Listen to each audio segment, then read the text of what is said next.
మీ అందరికీ షలోం, షలో. మనము 10 ఆజ్ఞలను ఏ విధంగా అర్థం చేసుకుంటే మనకు క్లుప్తంగా అర్థమవుతుంది, ఏ విధంగా మనము 10 ఆజ్ఞలను ఏ కోణంలో మనం వాటిని డివైడ్ చేసుకుంటే, అంటే ఒక్కొక్క ఆజ్ఞను ఏ విధంగా మనము డివైడ్ చేసుకుంటే మనకు ఈజీగా అర్థమయ్యే రీతిలో నేను ఇంకొక కోణంలో, అంటే ఒక్కొక్క విధానాన్ని ఇప్పుడు ఇంతకుముందు ఒక కోణంలో చూసాను, ఇప్పుడు ఇంకొక కోణంలో మీకు చెప్పడానికి ప్రయత్నం చేస్తాను. అయితే ఉదాహరణకి ముందు ఒక ఉదాహరణ తెలియజేస్తాను. ఎందుకంటే ఇప్పుడు చదువుకుంటున్నాము, ఏ చదువులో అయినా 10th క్లాస్ అయినా ఏదైనా ఇంటర్ అయినా 6 సబ్జెక్టులు ఉంటాయి. ఏముంటాయి? 6 సబ్జెక్టులు ఉంటాయి. ఈ 6 సబ్జెక్టులో నేను మీకు తెలియజేస్తాను. 6 సబ్జెక్టులు ఎట్లుంటాయంటే,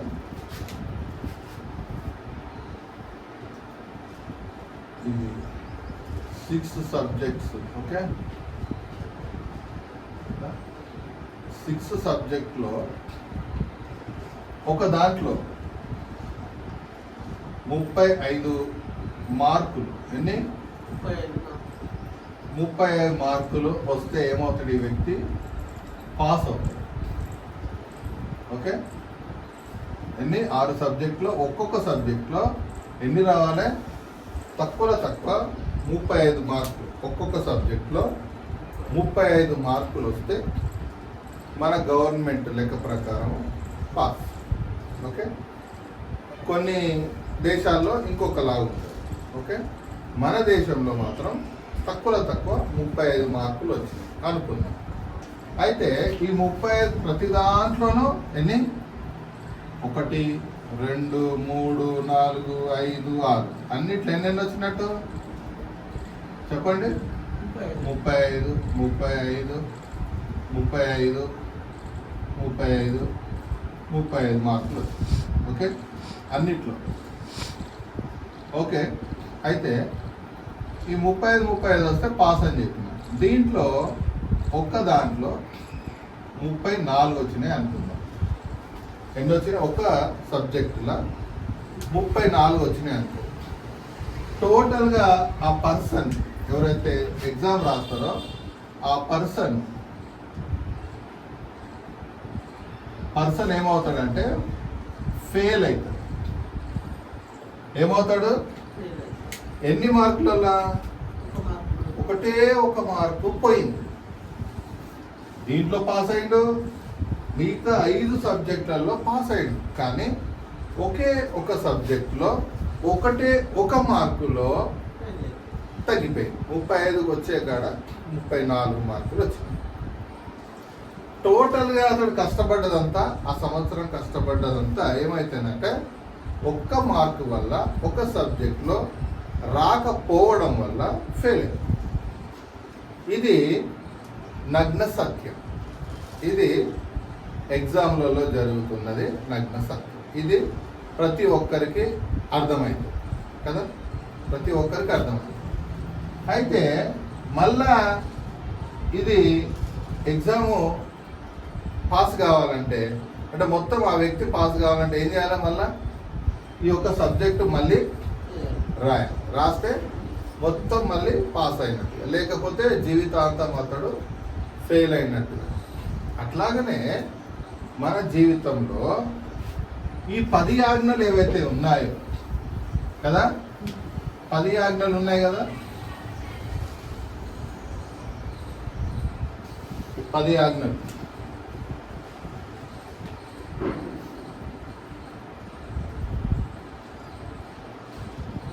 ఈ 10 ఆజ్ఞలు 1, 2, 3, 4, 5, 6, 7, 8, 9, 10 కదా.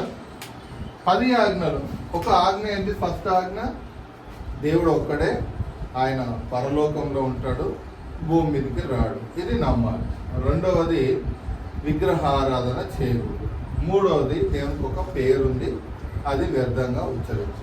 నాలుగవది ఏంటిది? విశ్రాంతి దినం పాటించాలి కదా.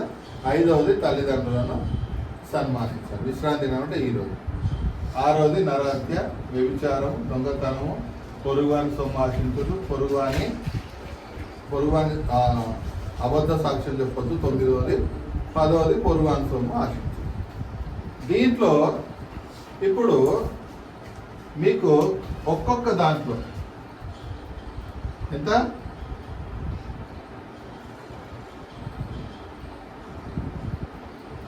ఈడ కూడా అదే లెక్కేసుకుందాం. ఒక్కొక్క దాంట్లో ఎన్ని? 35 మార్కులు వస్తే పాస్. ఎంతమ్మా? 35 వస్తే సార్.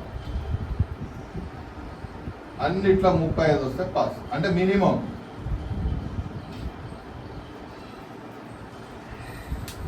యాశ్వమెస్సయ్య అంటే యేసుక్రీస్తు భూమి మీద ఉన్నప్పుడు ఒక బాగా ధనవంతుడు వచ్చి, అయ్యా నేను నిన్ను వెంబడించాలంటే ఏం చేయాలని అడుగుతాడు ప్రశ్న.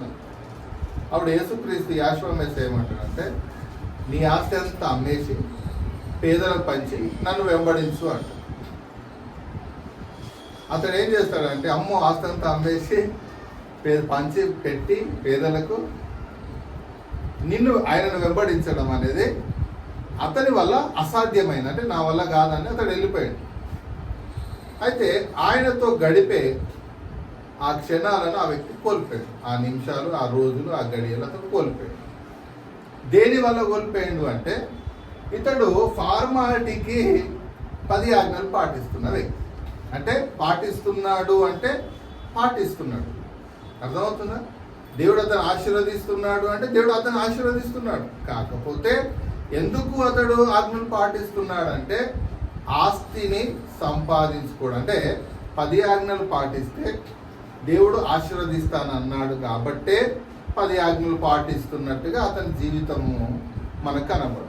అంటే పాస్ అయితే చాలు, 35 మార్కులు వస్తే చాలు, పాస్ అయిపోయినట్టు, దానివల్ల సర్టిఫికేట్ వచ్చేసినట్టు. అట్లాగే 10 ఆజ్ఞలు కూడా జస్ట్ ఆజ్ఞలు పాటించేసి, అర్థం పాటిస్తున్నావు అంటే పాటిస్తున్నావు, ఉన్నావు సభ, తిన్నావు, 6 రోజులు పని చేసుకున్నావా, 7వ రోజు విశ్రాంతి తీసుకున్నావు అనేటోళ్ళకి అతడు జస్ట్ పాస్ లాంటోడే. అంటే 35 మార్కులు వచ్చే వ్యక్తి లాంటోడే.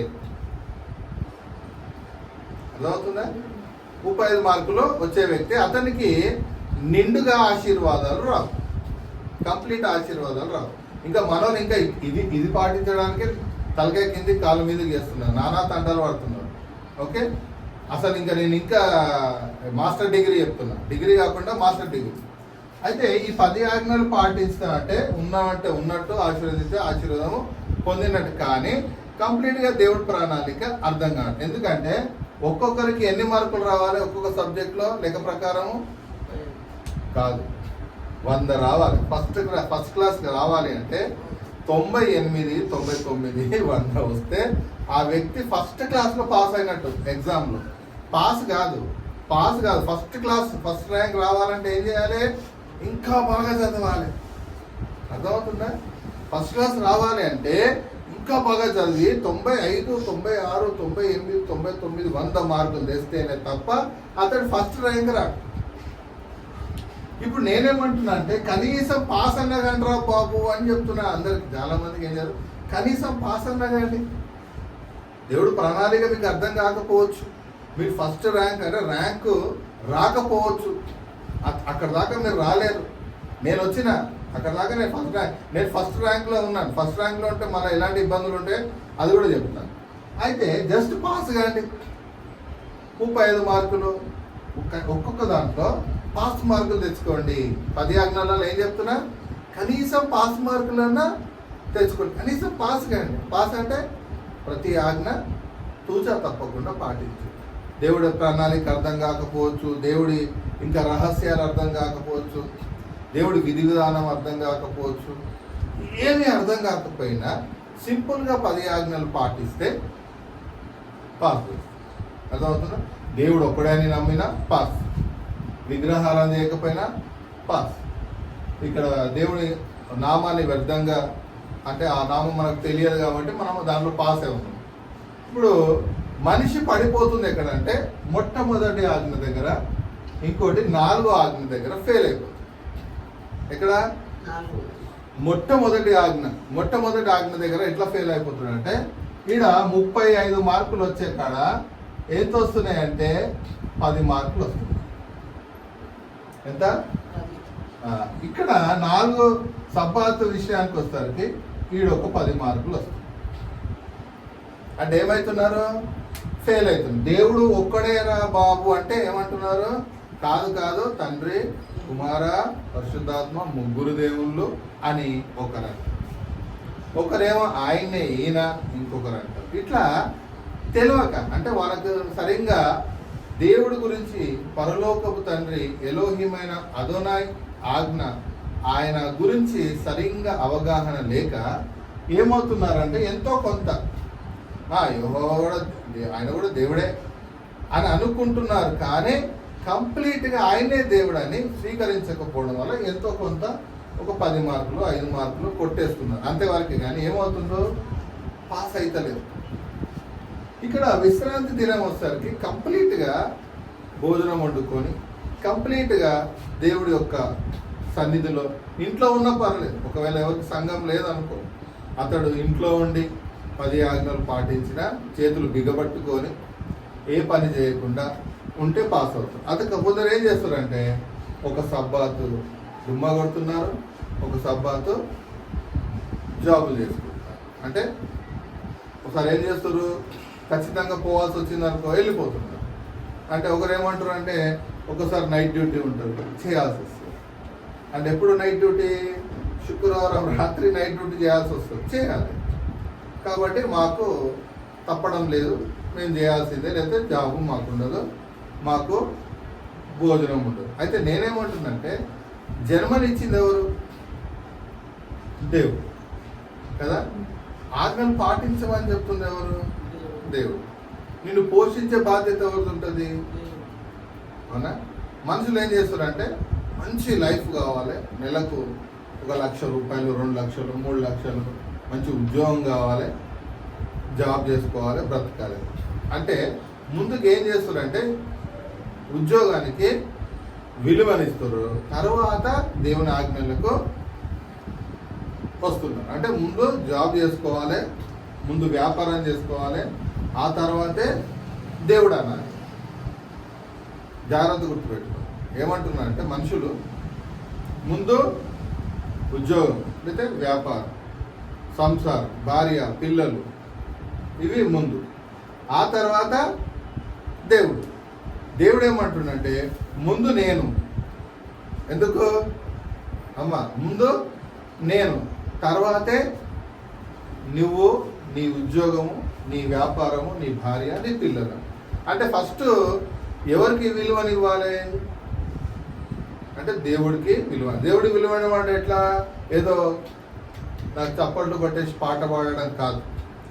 కొందరు ఏం చేస్తారంటే దబా దిబా దబా దిబా పాటలు పాడి అబ్బా ఎంత మంచి ఆరాధించేసినాము దేవుణ్ణి అని అనుకుంటారు. అది కాదు కావాల్సింది. ఏం కావాలి దేవుడికి? 10 ఆజ్ఞలు ఖచ్చితంగా పాటించాలి, కనీసం పాస్ మార్కులన్నా తెచ్చుకోవాలి. ఏం చేయాలి? కనీసం పాస్ మార్కులు. అర్థమవుతుందా సంధ్య? కనీస పాస్ మార్కులన్నా రావాలి. నువ్వు దేవుడు ప్రణాళిక ఇంకా బాగా, ఇంకా నేను చాలా డీప్గా చెప్తాను. నేను టాప్ లెవెల్లో ఉన్నా, దేవుడితో డైరెక్ట్ లింక్ అయి ఉన్నా. అర్థమైందా? అయితే నేనేమంటున్నా అంటే కనీసం ఆజ్ఞలన్నా పాటించు. దేవుడు ప్రణాళిక అర్థం కాకపోయినా పర్లేదు, ముందు పాస్ మార్కులు తెచ్చుకుంటే ఫస్ట్ ర్యాంక్ ఎలా రావాలో చెప్పడానికి వస్తుంది కదా. ఫస్ట్ ర్యాంక్ అంటే ఒక్కో దాంట్లో 100 మార్కులు ఎట్లా తెచ్చుకోవాలనేది కూడా తర్వాత చెప్పొచ్చు. అయితే ఈ యొక్క యవనస్తుడు ఏంటంటే పాస్ మార్కులు తెచ్చుకున్నాడే. యశ్వమేశ్వర దగ్గరికి వచ్చిన వ్యక్తి ధనవంతుడు, పాస్ పాటిస్తున్నావు అంటే పాటిస్తున్నాం, ఉన్నామంటే ఉన్నాం, తిన్నామంటే తిన్నాం అనే వ్యక్తి. ప్రణాళిక అర్థమైన ఏం చేస్తాడంటే అన్ని వదిలైనా వెంబడిస్తాడు. ఎలా అంటే ఎలీషాలాగా. ఎలి ఏం చేస్తాడు? బాబు నా తర్వాత నిన్నే దేవుడు అదోనా ఏర్పాటు చేసుకున్నారు అనగానే అబ్బాయి ఎంతో గొప్ప ధన్యత అంటాడు. ఈయన ఏం చేశాడు, అమ్మో నేను అంత ఆస్తిని అమ్మేసి నేను పేదలకు వంచి నేను వెంబడించలేనని పారిపోయాడు. అదే ఎలీషా ఏం చేసాడు, అమ్మ ఇంత గొప్ప ధన్యత దేవుడు ఇచ్చాడా నాకు అని చెప్పేసి ఒక విందు చేసాడు. పెద్ద విందు చేసేసి అందరికి దావత్ ఇచ్చేసి ఏలి వెంబడి వెళ్ళి, ఇది ప్రణాళిక అంటారు. ప్రణాళిక వేరు, ఆజ్ఞలు వేరు. ప్రణాళిక అర్థమైనడు 10 ఆజ్ఞలు అర్థమైనడు జస్ట్ పాస్ మార్కులు తెచ్చుకున్నట్టే, ప్రణాళిక అర్థమైనడు 100కి 100 మార్కులు తెచ్చుకున్నవాడు. ఎంత బాగుంది విషయం. దీంట్లో కూడా ర్యాంకులు ఉన్నాయి, దేవుడి దగ్గర కూడా ర్యాంకులు ఉన్నాయి. అర్థమవుతుందా? మోషే అన్నాడు ర్యాంక్ తెచ్చుకున్నాడు. అంటే ఆజ్ఞలు ఆయన దేవుడు ఏం చెప్తే చేసుకుంటూ పోయాడు. చెప్పింది చేసుకుంటూ పోవడం వేరు. చాలా మంది ఏం చేస్తారంటే ఆజ్ఞలు పాటిస్తారు, కానీ నేను పాటిస్తున్నాను, కానీ నాకంటూ ఒక ప్రత్యేకత ఉండాలి, నేను ఒక ప్రత్యేక వ్యక్తిగా ఉండాలంటే తండ్రి దేవుడా అదో నేనేం చేయాలి, నాకేమన్నా ఒక ప్రత్యేకమైనది మీ జీవగ్రంథంలో ఒక ప్రత్యేకమైన స్థానం కావాలి, పరలోకంలో ఒక ప్రత్యేకమైన కుర్చీ నాకు ఉండాలంటే నేనేం చేయాలి, నేను భూమి మీద ఎలాంటి కష్టానికైనా, నేను ఎంత నష్టానికైనా, ఎన్ని ఒడిదుడుకులకైనా నేను ముందుకెళ్తాను అనుకున్నవాడు 100కు 100 మార్కులు తెచ్చుకున్నవాడు. అంటే 100 అర్థమైనవాడు, అంటే దేవుడు ప్రణాళిక అర్థమైనవాడు, అదే ప్రకారం చేసుకుంటూ పోయినవాడు 100కి 100 మార్కులు తెచ్చుకున్నాడు. వాళ్ళకి ప్రత్యేకమైన స్థానము పరలోకంలో ఉంటుంది. మరి కొత్త నిబంధనలు వచ్చేసరికి సౌలు, అర్థమవుతుందా, పేతురు, ఇలాంటి వాళ్ళంతా ప్రత్యేకమైన వాళ్ళు. బైబిల్లో దావీదు, ఇంకా ఇస్సాకు, వీళ్ళు అంటే ధర్మశాస్త్రం ఇవ్వకముందు కాకుండా ధర్మశాస్త్రం ఇచ్చిన తర్వాత మనం మాట్లాడుతున్నాం. అంటే ధర్మశాస్త్రం ఇచ్చిన తర్వాత ఎంతమంది అయితే ప్రణాళికను అర్థం చేసుకొని ముందుకు ఎంత కష్టాలైనా ఎన్ని నష్టాలైనా అనుభవిస్తాము అని ముందుకు ప్రయాణం చేసిన వాళ్ళు దేవుడు ప్రణాళిక 100కి 100% అర్థమైన వాళ్ళు. నేను ఈ కాలంలో నేను ఏం చెప్తున్నానంటే, అరే నాయన పాస్ మార్కులు తెచ్చుకుంటారు బాబు, అప్పుడు దేవుడు మిమ్మల్ని ఎంత ఆశీర్వదిస్తాడో మీకు అర్థమవుతుంది అని ఎంతో మందికి చెప్తున్నాను. ఎంతోమంది నా గొంతు అరుస్తున్నా, గింజుకుంటున్నా, పాస్ అన్నగాండి. మరి పిల్లలే చెప్తాం కదా, అరే కనీసం పాస్ అన్నగాండి రా, ఫెయిల్ అనే మాట నా చెవిన వినపడద్దు. నా పిల్లలకి అదే చెప్తాను, ఫెయిల్ అనే మాట కనీసం పాస్ అన్నగాండి. ఫస్ట్ ర్యాంక్ రాకపోయినా పర్లేదు, సెకండ్ ర్యాంక్, ఈ లోక సంబంధంగా మీరు ఫస్ట్ ర్యాంక్ రాకపోయినా సెకండ్ ర్యాంక్ రాకపోయినా పర్లేదు, కానీ కనీసం పాస్ అన్నగాండి అని చెప్పి. కానీ దేవుడిలో మాత్రం ఏం కావాలంట, 100కి 100 మార్కులు తెచ్చుకోండి అని చెప్పి. అర్థమవుతుందా? దేవుళ్ళు ఏం కావాలి, 100కి 100 మార్కులు తెచ్చుకోవాలి.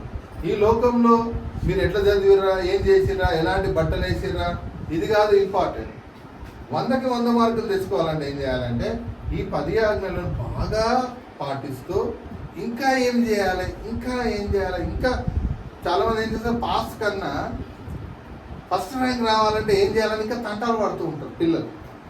అట్లాగే మనం కూడా ఏం చేయాలంటే దేవుడి ఫస్ట్ అంటే ఫస్ట్ ర్యాంక్ రావాలి అంటే ఇంకా నేను ఎంత కష్టపడాలి, ఇంకా బాగా పాస్ కావాలి, ఇంకా బాగా దేవుని తెలుసుకోవాలి, ఇంకా బాగా నేను దేవునికి దగ్గర కావాలి, ఇంకా దగ్గర కావాలి, ఇంకా బాగా నేను 10 ఆజ్ఞలు పాటించాలి. ఆయన ఆ 10 ఆజ్ఞలకు సంబంధించిన ఇంకా అనేక ఆజ్ఞలు చక్కగా చదివి ఇంకా బాగా పాటించాలి అని తపన పడడం.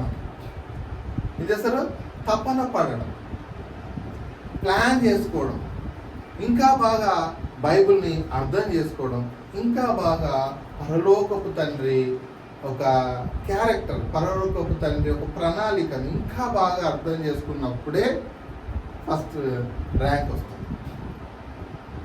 కానీ చాలామంది ఈ మొదటి ఆజ్ఞ దగ్గర, ఈ 4 ఆజ్ఞ దగ్గర పడిపోతూనే ఉన్నారు.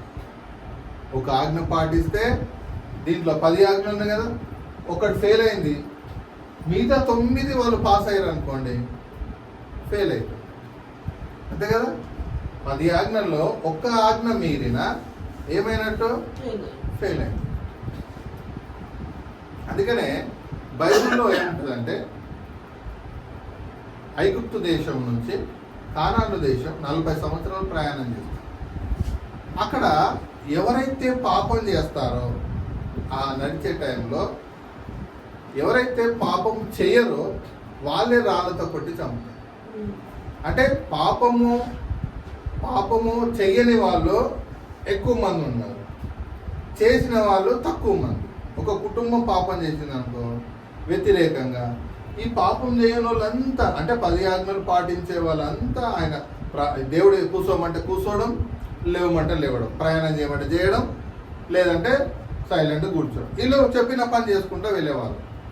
మధ్యలో ఎవరైనా దేవుడు మీద గులిగిన, దేవుని మీద మోషే మీద గులిగిన, ఇది రాంగ్ అని అన్న అంటే వ్యతిరేకంగా మాట్లాడిన వారు. అంటే మోషే మీద గులిగితే దేవుడి మీద గులిగినట్టు, తండ్రి మీద గులిగినట్టు, తండ్రి మీద గులిగిన మోషే మీద గులిగినట్టే, మోషే మీద గులిగిన తండ్రి మీద గులిగిన. ఎందుకంటే మోషేకి ఎవరు చెప్తున్నారు డైరెక్షన్?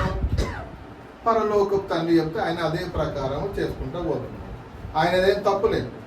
అయితే గులగడం వల్ల, వద్దన్న పని చేయడం వల్ల, విశ్రాంతి దినం పని చేయొద్దంటే పని ఏదన్నా కాల్చుకొని తినడం కానీ, లేకపోతే తిరగబడడం కానీ, ఇవన్నీ చేసినప్పుడు ఏమవుతుందంటే ఎవరైతే పాపం చేస్తారో వీళ్ళు చెయ్యని వాళ్ళంతా రాళ్ళతో కొట్టి వాళ్ళని చంపేది.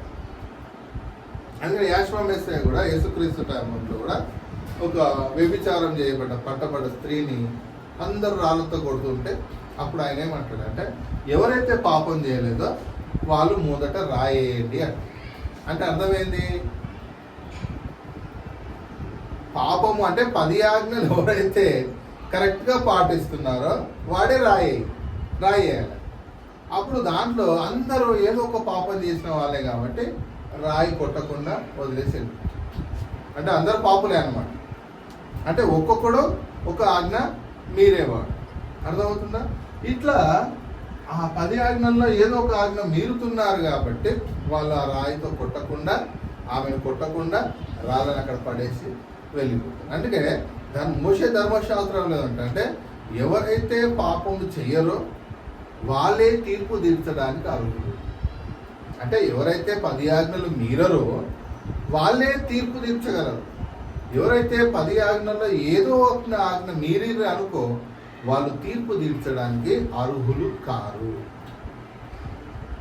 ఇప్పుడు మీకు అర్థమయ్యేటట్టుగా చెప్తాను ఈ మాట. ఇది ఇప్పుడు రాశాను కదా, ఇది మీకు అర్థమైంది కదా. అర్థమైన దాన్ని దీన్ని ఎలా చెప్తానంటే, ఇప్పుడు 1 2 3 4 5 6 7 8 9 10. ఓకే, ఈ 10 ఇది 10 గీతలు 10 మనుషులు అనుకోండి, 10 మంది మనుషులు, 10 గీతలు. ఇప్పుడు ఈయన దేవుడు ఒక్కరు కాదు ఇద్దరు అన్నాడు అనుకో. ఈ వ్యక్తి వచ్చి విగ్రహారాధన చేసేవాడిని నువ్వు పాపివి అనడానికి వీల్లేదు. ఎందుకు? ఈ ఆల్రెడీ ఒక్కడు కాదు దేవుడు, ఇద్దరు అంటున్నాడు. ఫస్ట్ మొదట ఏంటి? ఒక్కడే దేవుడు. ఇప్పుడు వీడొచ్చి వీని రెండో అని నువ్వు విగ్రహాలు మొక్కుతున్నావు, నువ్వు రాళ్ళు రప్పలో మొక్కుతున్నావు, నువ్వు పాపివి అన్నాడు అనుకో. ఇప్పుడు ఎవరు పాపి? ఇతడు పాపి, ఇతడు పాపి. కాకపోతే ఇతనికి చెప్పడానికి వీల్లేదు. అర్థమవుతుంది? ఈ వ్యక్తికి వచ్చి ఇతడు ఒక పాపం చేస్తున్నాడు, విగ్రహారాధన చేస్తున్నాడు. ఈ 10 మనుషులు, అర్థమవుతుందా? ఒక్కొక్కరు ఒక్క ఆజ్ఞ మీరిన వారు. గుర్తుపెట్టుకోండి, 10 మనుషులు, 10 గీతలు, 10 మంది మనుషులు. ఒక్కొక్క వ్యక్తి ఒక్కొక్క ఆజ్ఞ మీరుతున్నారు. ఈ వ్యక్తి వచ్చి ఈ వ్యక్తికి తీర్పు తీర్చడానికి లేదు. ఈ వ్యక్తి వచ్చి ఈ వ్యక్తికి తీర్పు తీర్చడానికి లేదు. అంటే ఒక్కొక్కరు ఒక్కొక్క ఆజ్ఞలో ఫెయిల్ అయిపోతున్నారు. ఫెయిల్ అయిపోయినాడు వీడొచ్చి వీరికి చెప్పడానికి లేదు, ఈ వ్యక్తి వచ్చి ఈ వ్యక్తికి చెప్పడానికి లేదు, ఈ వ్యక్తి వచ్చి ఈ వ్యక్తికి చెప్పడానికి లేదు. ఇప్పుడు నేను ఒక సంఘటన జరిగింది మా ఇంటికాడ. ఒకడు వ్యభిచారం చేస్తున్నాడు. నేను చాలాసార్లు చూసిన, దొరికింది. అంటే చూడడం, అంతవరకు తెలుసుకోవడం, మనం దూషించిందే. వీడేం చేస్తున్నాడంటే ఒక షాప్లో ఒక మొబైల్ దొంగతనం అయింది. సీసీ కెమెరాలు ఉన్నాయి, చూసిర్రు, పట్టుకున్నారు, కొట్టిర్రు. ఎవరు కొట్టిర్రు? వీడు వ్యభిచారం చేసినోడు దొంగతనం చేసినోడిని కొట్టిండు. కొట్టొచ్చా? ఎందుకంటే ఆల్రెడీ ఒక దాంట్లో వీడు ఫెయిల్, వీడు ఒక వ్యభిచారి, వాడు దొంగతనం చేసిండు అని వాడిని బడా కొట్టేసి వీడు ఆనికి తీర్పు తీర్చే రైట్స్ లేవు. ఎందుకంటే వీడు ఒక పాపి ఇంకొక పాపిని తీర్పు తీర్చడానికి అధికారము లేదు కదా. వాడు నరహత్య చేస్తున్నాడు, ఇంకోరికి వచ్చి నీతులు చెప్తున్నాడు అనుకో, వింటారా? వాడొక పాపం చేస్తున్నాడు, వీడొక పాపం చేస్తున్నాడు, వీడొక పాపం. 10 మంది ఒక్కొక్కరు ఒక్కొక్క ఆజ్ఞ మీరుతున్నారు కదా. ఒక్కొక్కరు 10 ఆజ్ఞల్లో ఒక్కొక్క ఆజ్ఞ మీరుతున్నారు. వీడేమో పొరుగువాని సొమ్మాశించుకోడు, వీడు పొరుగువాని అబద్ధాలు చెప్పేటోడు. అర్థమైందా? ఇప్పుడు వీడేం చేస్తున్నాడు? దేవుడు 3 అంటాడు, ఇవన్నీ పాటిస్తున్నాడు. అర్థమవుతుందా? ఈ వ్యక్తి దేవుడు 3 అంటున్నాడు, మిగతా అన్ని పాటిస్తున్నాడు, కానీ ఇతడు ఫెయిల్ కదా. ఈ వ్యక్తి విగ్రహారాధన చేస్తున్నాడు, కానీ 9 ఆజ్ఞలు పాటిస్తున్నాడు, ఇతడు ఫెయిలే. ఇతడు దేవుని నామము అపవిత్రపరుస్తున్నాడు, ఆయన నామాన్ని అపవిత్రంగా ఉచ్చరిస్తున్నాడు, మిగతా అన్ని పాటిస్తున్నాడు, ఫెయిలే. 4వడు విశ్రాంతి దినం, షబ్బాత్ దినం, ఈరోజు శనివారం, చక్కగా పాటిస్తున్నాడు, కానీ మిగతా ఆజ్ఞ అంటే ఇది ఫెయిల్ అయిండు. విశ్రాంతి దినం పాటిస్తలేడు, కానీ దేవుడు ఒక్కడే అంటున్నాడు, విగ్రహారం తప్పే అంటున్నాడు, దేవునికి ఒక నామం ఉంది, దాన్ని వ్యర్థంగా ఉచ్చరించకూడదని అంటున్నాడు. కానీ ఎక్కడ ఫెయిల్ అవుతున్నాడు? విశ్రాంతి దినం కాడ ఫెయిల్ అవుతున్నాడు. మరి ఈ వ్యక్తి వచ్చి తీర్పు తీర్చడానికి లేదు. అర్థమైందా? ఇంకా 10 రకాల వ్యక్తులు ఒక్కొక్క వ్యక్తి ఒక్కొక్క ఆజ్ఞ మీరుతున్నారు కాబట్టి మిగతా వారికి తీర్పు తీర్చడానికి. నేను ఇప్పుడు 10 ఆజ్ఞలు పర్ఫెక్ట్గా పాటిస్తున్నాను, నేను తీర్పు తీర్చవచ్చు. గమనించండి, 10 ఆజ్ఞలు పర్ఫెక్ట్గా పాటిస్తున్నారు, దేవుడు ప్రణాళిక ప్రకారం నేను నడుస్తున్నాను. ఎంత కష్టమైనా, ఎంత నష్టమైనా, ఎన్ని బాధలు వచ్చినా కూడా. అర్థమవుతుందా? చేపలాగా ఒక నీళ్ళల్లో ఉన్న చేపను తీసి, బ్రతికున్న చేపను తీసి ఒడ్డునేస్తే ఎలా విలవిల కొట్టుకుంటుందో, దేవుడు ప్రణాళిక ప్రకారం అలా విలవిల కొట్టుకుంటున్నా నేను దేవుడు 10 ఆజ్ఞలు పాటిస్తాను. నాలాంటోడు ఎవడైనా పాపం చేస్తే తీర్పు తీర్చే రైట్స్ ఉన్నాయి, కానీ ఆజ్ఞలు మీరుతూ 10 ఆజ్ఞలు తీర్పు తీర్చడానికి వీలు లేదు. ఇది బాగా అర్థం చేసుకోవాలి. ఒకడు తల్లిదండ్రులను సన్మానిస్తలేడు, 5వది 1 2 3 4 5. ఈ వ్యక్తి తల్లిదండ్రులను సన్మానిస్తలేడు, తల్లిదండ్రులకు విలువలిస్తలేడు, కానీ మిగతా 9 ఆజ్ఞలు పాటిస్తున్నాడు. మరి వీడు పాస్ ఆపేలా, ఆడు తీర్పు తీర్చడానికి వాడికి అధికారం లేదు. అట్లాగే ఆ వ్యభిచారం చేసే స్త్రీని అందరూ రాళ్ళు కొడుతున్నారు. అప్పుడు పాపం చేయడం కూడా రాయి కొట్టడం అనేసరికి అందరూ ఆ రాళ్ళు పడేసిపోయారు. దాని అర్థం అది. అంటే ఒక్కొక్కడు ఒక ఆజ్ఞ మీరుతున్నారు. అంటే వాళ్ళు ఏమనుకున్న ఒకడు, అరే నేను పాపం చేస్తున్నా, నేను కూడా వ్యభిచారినే కదా, నేను దొరకలేదా, ఆమె దొరికింది, అంతే తేడా అని ఆడ రాయి వదిలేసిపోయింది. అర్థమవుతుందా? ఈ విధంగా వాళ్ళకి అర్థమైపోయింది, ఆయన మోషే ధర్మశాస్త్రం గురించి చెప్తున్నాడు కాబట్టి మేము ఒక్కొక్క ఆజ్ఞ మీరుతున్నాం కాబట్టి. ఎందుకంటే ఆయన వచ్చినప్పుడు అందరూ రోగాలు, రస్తులతో, బాధలతో, ఇబ్బందులతో ఉన్నారు. అంటే అందరు పాపాలు, అందరు ఆజ్ఞలు, 10 ఆజ్ఞలు మీరిన వాళ్ళు ఉన్నారు. మీరిన వాళ్ళు ఉండడం వల్ల అందరికీ రోగాలు, బాధలు, సమస్యలతో ఉన్నారు. ఆవిడ ఏం చేశారంటే రాయిని పడేసిపోయింది. అందుకనే ఒకరికి తీర్పు తీర్చాలంటే ముందు మనం ఏం చేయాలి? పర్ఫెక్ట్గా 10 ఆజ్ఞలు పాటిస్తున్నామా లేదా అని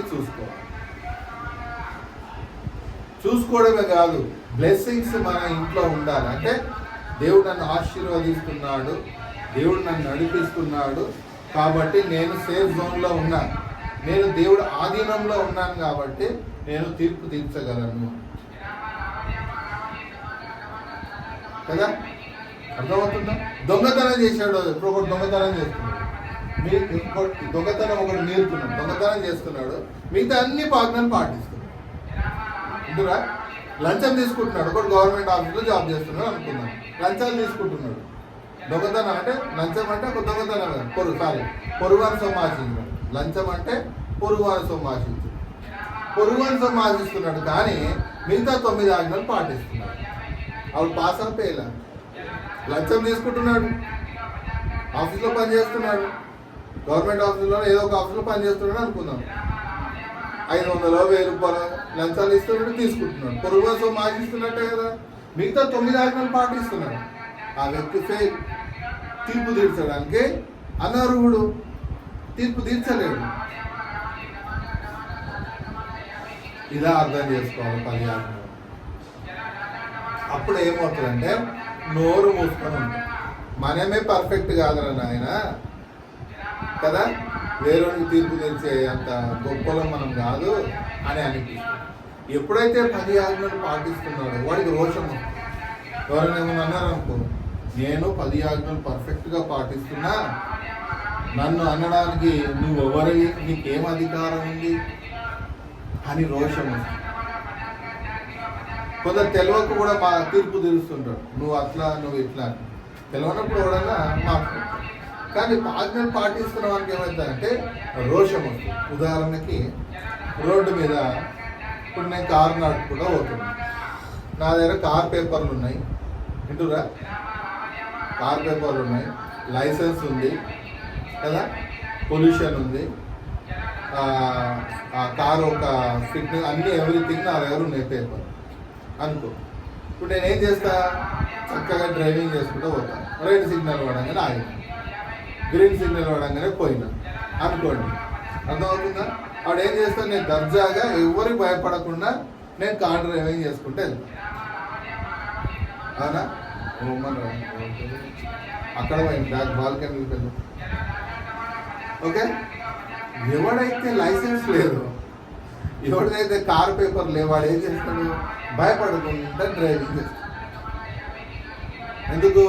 ఎక్కడ పోలీసు వాళ్ళు పట్టు, నేరస్తుడే కదా. అన్నీ ఉన్న పేపర్లు, అన్ని పేపర్లు ఉన్నాయి అనుకో, దర్జాగా హ్యాపీగా రోడ్డు మీద కారు ఎట్లా నడపాలో, ఏ విధంగా నడపాలో అన్నీ తెలిసినాడు ఏం చేస్తాడు, చక్కగా డ్రైవింగ్ చేసుకుంటూ వెళ్తాడు.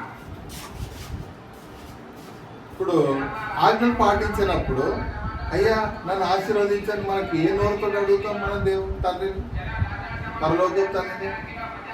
వింటున్నామా? మనము అడగడానికి కూడా నోరు కావాలి కదా. మనము ఆజ్ఞలు పాటిస్తూ అయ్యా నేను పర్ఫెక్ట్గా ఉన్నాను, నేను పాస్ మార్కులు తెచ్చుకున్నాను కాబట్టి మీరు నన్ను ఆశీర్వదించండి, మీరు నన్ను పలానా సమస్య ఉంది నాకు తీర్చండి అని మనకు నోరు వస్తుంది అడగడానికి. చేసేటి పాపాలు చేసుకుంటా కదా కదా, ఏదో దీంట్లో ఏదో ఆజ్ఞ మీరుకుంటా. అర్థమవుతుందా? దేవుడా నన్ను ఆశీర్వదించంటే ఎట్టి పరిస్థితుల్లో ఆశీర్వాదం అనేది రాదు. ఇక్కడ ఏం చేస్తారంటే చాలామంది ఈ 10 ఆజ్ఞల దగ్గర తన సొంత జ్ఞానాన్ని ప్రయోగం చేస్తూ ఉంటారు. అంటే పర్లేదు, ఏం కాదు, దేవుడు మనకు మరి జాబ్ చేసుకోవాలి కదా, ఏదో ఒక రోజు అంటే నెలకు ఒక రోజు డుమ్మా అయినా, దేవుని విశ్రాంతి దినం డుమ్మా కొట్టినా ఏమన్నాడు దేవుడు, ఇంకా తప్పదు కదా, ఉద్యోగం చేసుకోవాలి కదా అన్నట్టుగా మాట్లాడతారు. అది మనం అనుకోవద్దు, మనకు మనమే ఎక్స్క్యూజ్ చేసుకోవద్దు. మనకు దేవుడు అట్లా ఇవ్వాలి. దేవుడు అట్లా ఇస్తారంటే ఇవ్వరు. ఎందుకంటే ఆయన స్వయంగా ఆయన హస్తాలతో ఈ యొక్క 10 ఆజ్ఞలు ఈ రాతి పలకల మీద రాసి ఇవ్వడం జరిగింది. ఏం చేసిండో, పరలోకపు తండ్రి హస్తాలతో ఈ యొక్క రాతి పలకల మీద హీబ్రూ భాషలో రాయబడడం జరిగింది. కాబట్టి ఎక్స్క్యూజ్ అనేది లేదు. అర్థమవుతుందా? ఎక్స్క్యూజ్ అనేది ఉండదు. ఎక్స్క్యూజ్ ఎప్పుడు ఉంటుంది? ఎవరైనా మన ఇంట్లో ఎవరైనా చనిపోయినప్పుడు ఇలాంటి పరిస్థితుల్లో ఉంటుంది. అదే మా భార్య చనిపోయినా కూడా నేను సబ్బాత్ వంట వండి పెట్టుకున్నాను. ప్రేయర్ చేయలేదు, ఏం చేయలేదు, కానీ సబ్బాత్ వంట మాత్రం వండి పెట్టుకున్నాను. ఆమె సోమవారం చనిపోతే శనివారం రోజు వంట చేసుకొని పెట్టుకున్నాను. అర్థమవుతుందా? ఎందుకంటే ఏమో చెప్పలేము, దేవుడికి ఉగ్రత రావచ్చు, ఎక్కడ శిక్షిస్తారన్న భయంతో భోజనం అయితే వండి పెట్టుకుని ఎట్లాగా ఇంట్లోనే ఉన్నాం, కరోనా టైం అప్పుడు ఇంట్లోనే ఉన్నాం అందరం, వండి అయితే పెట్టుకుంటే అయిపోతుంది కదా అని భయంతో వండి పెట్టు. అప్పుడు ఎక్కడ వెళ్ళలేని పరిస్థితి. అర్థమవుతుందా? ఇట్లా అంటే మనం ఎక్స్క్యూజ్ కావద్దు, దేవుడు ఎక్స్క్యూజ్ ఇవ్వడు. దేవుడు ఎక్స్క్యూజ్ ఇవ్వడు. పరలోకపు తండ్రి, ఎలోహిమైన అదోనాయ్ తండ్రి ఎక్స్క్యూజ్ ఇవ్వరు. ఖచ్చితంగా పాస్ మార్కులన్నా మనము పరలోకపు తండ్రి దగ్గర తెచ్చుకోవాలి. ఖచ్చితంగా ఏం చేయాలి? కనీస పాస్ మార్కులు. దేవుడు ప్రణాళిక అర్థం కాకపోయినా బాధ లేదు, పక్కోడు అర్థం కాకపోయినా పర్లేదు, నీ బంధువులు అర్థం కాకపోయినా పర్లేదు, నీ స్నేహితులు అర్థం కాకపోయినా పర్లేదు, నీ భార్య నీకు అర్థం కాకపోయినా, నీ భర్త నీకు అర్థం కాకపోయినా కనీసం 10 ఆజ్ఞలు పాటించి పాస్ మార్కులు తెచ్చుకుంటే ఖచ్చితంగా ఆ పాస్ అయినందున ఆ సర్టిఫికెట్ అనేది పనికొస్తుంది. అంటే అట్లాగే దేవుడు కూడా పరలోకపు తండ్రి ఆశీర్వదించడం జరుగుతుంది. అంటే లోకంలో ఉన్న వారికన్నా బెటర్గా ఉంటావు, సంతోషంగా ఉంటావు, హ్యాపీగా ఉంటావు. దేవుడు ప్రణాళిక ప్రకారం పోవాలి, ఇంకా బాగా దేవుని అర్థం చేసుకోవాలి. దేవుడు ఇంకా నేను ఫస్ట్ ర్యాంక్ రావాలంటే అది ఇంకా చాలా బాగా ఇంకా డీప్గా దేవుని అర్థం చేసుకొని ముందుకు వెళ్ళాల్సిన పరిస్థితి ఏర్పడుతుంది. అర్థమైందా సంధ్య? అర్థమైందా చెప్పేది? ఈ విధంగా అందుకనే ఆజ్ఞలో మనము ఒక ఆజ్ఞ మీరుతున్నప్పుడు ఇంకొక ఆజ్ఞ 10 ఆజ్ఞలునే 10 ఆజ్ఞలు పాటిస్తున్నాం అనుకో. ఏ 10 ఆజ్ఞలు పాటించే ఒక ఆజ్ఞ ఫెయిల్ అయినాడు వచ్చి నాకు తీర్పు తీర్చడానికి వాడికి అధికారము దేవుడు ఇవ్వలేదు. ఇస్తే ఎవరు ఇవ్వాలి? నన్ను తీర్పు సాతానే అధికారం ఇచ్చినట్టే తప్ప దేవుడు అధికారం ఇచ్చినట్టు కాదు. తండ్రి, పరలోకపు తండ్రి, మన సృష్టికర్త, వాడికి అధికారం ఇచ్చినట్టు కానే కాదు. సాతాను ఒక ఎత్తులు పై ఎత్తులు మన అంటే 10 ఆజ్ఞలు పాటిస్తున్నామని దూషిస్తున్నా, లేకపోతే అవమానిస్తున్నా, నిందిస్తున్నా, నిజాలు తెలియకుండా మాట్లాడినా అది సాతాను ఒక ఆలోచన, సాతాను మాటలే తప్ప పరలోకపు తండ్రి ఆ విధంగా ఆ వ్యక్తి ద్వారా తీర్పు తీర్చమని చెప్పాలి. అందుకనే జాగ్రత్తలో మనము ఈ ఆజ్ఞల దగ్గర చాలా జాగ్రత్తలు తీసుకోవాలి, బహుగా జాగ్రత్తలు తీసుకొని అటెన్షన్లో మనం ఉండాలి. అందుకనే పాస్ మార్కులన్నా తెచ్చుకోండి, కనీసం 10 ఆజ్ఞలన్నా పాటించండి అని నేను చాలా మందికి చెప్తున్నాను. అదవుతుందమ్మా? సుమారుగా నేను 15 సంవత్సరాల నుంచి చెప్తాను. అందరూ ఏం చేస్తున్నారంటే చాలామంది సంఘం అంటే ఇప్పుడు సంఘం ఇక్కడ ఉంది కదా, సంఘం నింపబడాలి. ఆడు పాటిస్తలేరు అవసరం లేదు, ఇంకా వస్తున్నాడా రాని అంతే. శుక్రవారం వస్తున్నా రానివ్వు, శనివారం వస్తున్నా రానివ్వు, మధ్యాహ్నం వస్తున్నాడా రానివ్వు, రాత్రి వస్తున్నాడు పొద్దుగల మాయమవుతూ మా రాని, కానీ వస్తున్నాడా లేదా, కానుకేస్తున్నాడా లేదా, ఎక్కువ మంది కనబడుతున్నారా లేదా. నాకు అట్లా అవుతుంది, నాకు అలాంటిది అక్కర్లేదు. నేను చాలా స్ట్రిక్ట్ అన్నమాట. అర్థమవుతుందా? నేను చాలా స్ట్రిక్ట్గా మాట్లాడు, నాకు అక్కర్లేదు. నాకు కావాల్సింది నేను ఎలా బ్రతుకుతున్నానో అదే చెప్తా, అదే మీ జీవితంలో నాకు కనబడాలి. నాకన్నా ఎక్కువ ఎవరు కనబడాలి? పరలోకపు తండ్రికి కనబడాలి, దేవుడికి కనబడాలి. అవునా? కనబడినప్పుడే ఆశీర్వాదం. ఇప్పుడు నేను ఇంత 10 సంవత్సరాలు ఇక్కడ ఉండి 10 సంవత్సరాలు అయింది, 9 సంవత్సరాలు అయిపోయి 10వ సంవత్సరం ఇక్కడ వస్తున్నా పోతున్నా. అర్థమవుతుందా? ఎవరికి సరిగ్గా అర్థం కాకపోతే నేనేం చేయలేను, నా తప్పు కాదు. మీరు కాదమ్మా, నా తప్పు కాదనమాట. నేను చెప్తున్నా వెళ్తున్నా, అంటే ఉన్నదే ఉన్నట్టుగా చెప్పుకుంటా వెళ్ళిపోతూ ఉంటా. అంటే మనుషులకు ఇంపుగా సొంపుగా ఉండేటట్టు నేను చెప్పలేను. నేను 100కి 100% దేవుడి మనిషి, 100కి 100% తండ్రి మనిషి. కాబట్టి నేను నీకు నచ్చినట్టుగా, ఆమెకు నచ్చినట్టుగా, ఈయనకు నచ్చినట్టుగా తీపి మాటలు మాట్లాడి, తీయటి మాటలు మాట్లాడి వచ్చేటట్టు చేసుకున్నాల్సిన నా వల్ల అయితే లేదు దేవుడా అని లబో దిబో పట్టుకుని వదులుతాడా దేవుడు? పుట్టించిందే ఆయన పని చేయడానికి, బ్రతికేదే ఆయన పని చేయడానికి, మాట్లాడేదే ఆయన మాట, జీవించేదే ఆయన కోసం, చచ్చేది కూడా ఆయన కోసం.